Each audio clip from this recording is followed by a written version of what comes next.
Non, bien entendu, les arrière-pensées électoralistes sont là.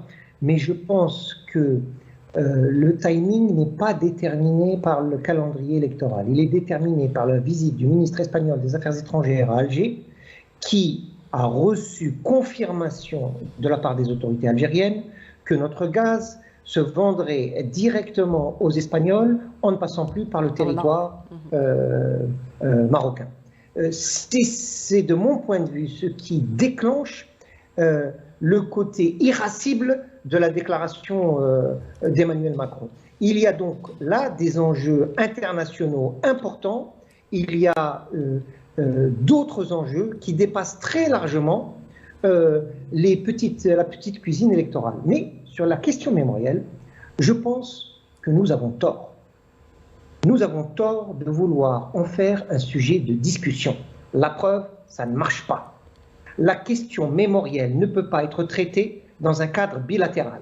Ceux qui pensent qu'on peut traiter les questions mémorielles dans un cadre bilatéral se trompent. La preuve par 9 nous a été donnée par le président Macron.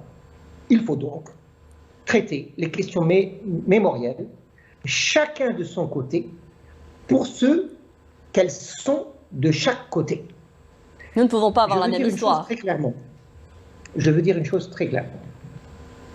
L'histoire est écrite par les vainqueurs. Et les vainqueurs dans la décolonisation de l'Afrique, c'est la République algérienne démocratique et populaire. Donc la difficulté qui se pose aux Français, c'est comment écrire une histoire où ils sont les vaincus. C'est ça le débat de fond. Or, nous sommes les vainqueurs sur le plan politique, nous sommes les vainqueurs sur le plan moral, nous sommes les vainqueurs sur le plan éthique, nous sommes les vainqueurs sur tout ce qui concerne cette phase historique. C'est à nous d'écrire notre histoire et à personne d'autre. Et pourquoi nous partagerions cette écriture avec d'autres? Il y a donc là un hiatus au sens profond du terme. L'écriture est une affaire de l'histoire et l'affaire de notre histoire et l'affaire des historiens algériens. Nous n'avons pas à travailler les questions mémorielles avec qui que ce soit. Merci à M. Amala. Je vous laisse rebondir ce que vient de dire M. Zitouni. Nous devons écrire notre histoire. Et je vais vous dire une chose. Ceux qui fonctionnent sur la rente mémorielle, ce n'est pas nous. C'est d'autres. C'est d'autres qui fonctionnent sur la rente mémorielle. D'autres qui sont au pouvoir à Paris et ailleurs. C'est eux qui fonctionnent sur la rente mémorielle.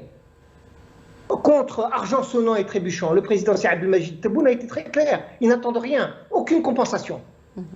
Donc, ceux qui fonctionnent sur la rente mémorielle n'appartiennent pas à notre culture.